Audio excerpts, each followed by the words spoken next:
Good morning, everybody. Tom Kaczynski here, coming to you from the great white snowy north, although not as bad as Buffalo and the people down south of us, ironically.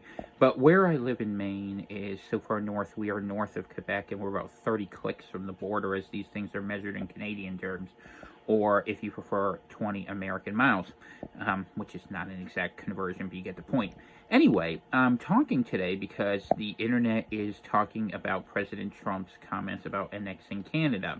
And as this is an area which I cover deeply in my new book, The Golden Age of Trump and the American Empire, I figured why not come on and talk about how it could actually work.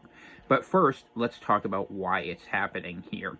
And I encourage you to check out the book over on Amazon. I think you're going to like it. It's probably the sharpest political commentary that I've written that's relevant since coming Civil War. So, not a super long book, but available on audio, Kindle, and print versions, of course. So, last night, or I should say 2 nights ago, rather, Prime Minister Justin Trudeau of Canada, Castro Jr., you know who we're talking about, was down at Mar-a-Lago asking Trump not to get into a tariff war. And Trump had said, apparently, a couple things. Number one, that he wanted to shut down the flow of people, legal and illegal, as well as drugs, narcotics, and other devices coming in from Canada, which is becoming an increasing problem in places like New York, as well as other places.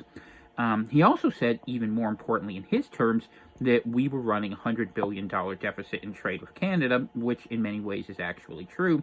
And in fact, we saw during the Canadian convoys, it was the American corporate interests, largely the auto industry in Michigan, that demanded the opening of the border and has been behind the suppression of the Canadian people, which is a very long and sad story, which I invite you to study, but I'm not going to cover here other than to say they don't have many rights, and they're basically being held under a mental health totalitarian state that would be the logical outcome if you took COVID to an extreme.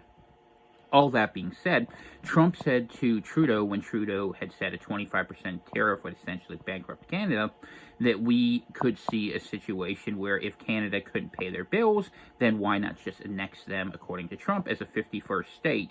And he said Trudeau could be the governor if that was an issue, or maybe there would be 2 states, a conservative state and a liberal state. While that doesn't reflect the details of Canada, which is a unique and complex country, it does speak to the reality that we've reached the point in North America where if we're going to have the United States predominant, if we're going to be involved in global affairs, and if we're going to think of things a little bit differently, maybe the time has come to annex Canada.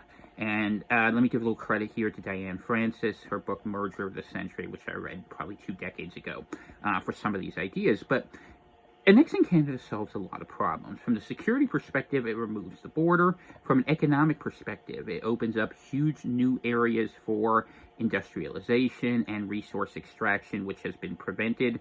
I'm looking at you, Alberta. I know you guys have been wanting that as well as Saskatchewan, other areas, especially in Western Canada. But it also gives rights and freedoms to the Canadian citizens. And I think if we took them in, we could take in probably all the existing provinces except the thinly populated Arctic-facing territories, and maybe Prince Edward Island. It's just too small of a population, under 200,000 people. We could take them in and take in potentially 12, maybe even 14 new states. I would argue you should split Alberta, Quebec, and Ontario into 3. But we could do so in a way that it solves an American problem as well, which is we don't have enough states. And why do I say that? Ask someone who lives in rural Oregon what they think about Portland, someone who lives in rural Illinois about Chicago, or maybe someone in Rochester or Syracuse, how they feel about New York City's voting controlling the state. As it works out, the United States could very easily start splitting off some new states, and I've even got a theory about how to do it. Look at states that have at least 5 million people, break away new states of people who are not being represented of at least 1 million people. And what you would find is that some of our very large populated states, California, New York, Texas, and Florida, foremost amongst them, would split into 4 or more states. I would argue you should also look at doing this in Pennsylvania, Ohio, Michigan, Illinois, Georgia, North Carolina, and New Jersey. You could look at other states as well. You could adjust some borders, maybe move Western Maryland over into West Virginia, as well as other parts of Virginia, split Virginia in 2, maybe Newport News and Norfolk. There's a lot of different ways you can draw the lines, and I talk about that in the book to the point where I make clear it would be very easy to get the United States to 80 states. And when you do that, you might find an additional 20 to 40 Republican senators to offset the progressives you would bring in from Canada if you inserted them as states in what would become now one of the largest countries of the world, and combining the second and fourth largest, Canada having all that territory with only about 40 million people, and a number of them would need to go back anyway. If you were willing to match the loonie for the dollar, which I think the Canadians would find very promising, and use this as a means to onshore industry. You know, one of the stories that came out today from Disclosed TV was China is cutting off American access to strategic minerals. Russia is doing the same. So we need to work quickly to make sure we get what we need from the Western Hemisphere. Otherwise, we might find ourselves in much uglier and bigger wars. And the idea that politics as usual makes sense in a world where the old hegemonic order of secure sovereign nations with set lines in the post-World War II consensus, that world is gone. There are going to be blocks, for better or worse, and North America should act quickly. Canada's low-hanging fruit in this regard, and Trump's instinct is actually quite smart here, in that I think a large number of the Canadians would support this, and I think a equally large number would be willing to back it without much resistance. There would be some who are unhappy, but that's the case everywhere, and what we would have is a much more secure, shorter border to defend, more ability to control what comes in and out, new resources for extraction, new areas to develop and allow American opportunity, and something that's good for the Canadians as well.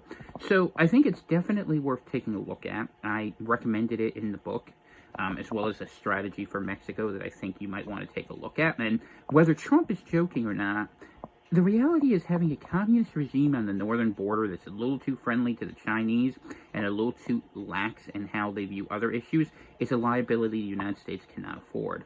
We've already seen that in how we see people passing through the woods of Vermont and New York at night across, and we do not want to have a second situation on our northern border like the southern border. This is a moment in history where big things can happen because we are sitting only 2 years from our 250th anniversary.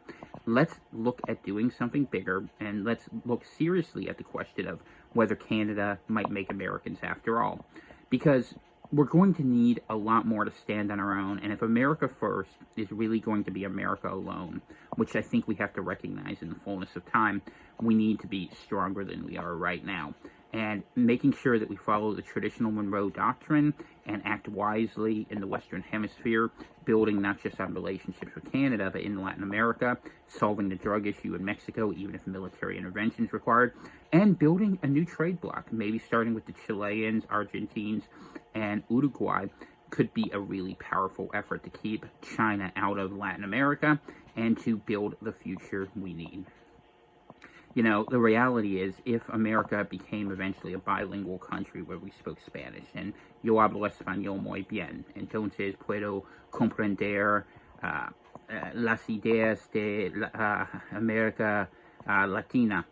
The thing you begin to realize in dealing with these folks is they're conservative, they're Christian, and they are people who could be great assets if we worked with them. And frankly, given that the Latinos were the ones who didn't fall for a lot of the hoaxes, the ones who've moved, I could say rightward, but I could also say whiteward, much in the way that Italians, Irish, and Poles like myself did beforehand, there's an opportunity to put something together that could be quite powerful. And then if we could make sure our hemisphere is safe, then we don't have to worry about what happens in Ukraine or what happens in Korea.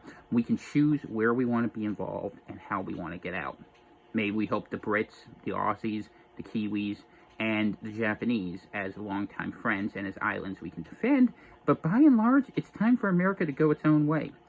Dump the Zionism that keeps bringing us into the Middle East, dump the resource dependency that makes us play with the Arabs, let the Europeans do whatever insanity they want, and not have us be drawn into it.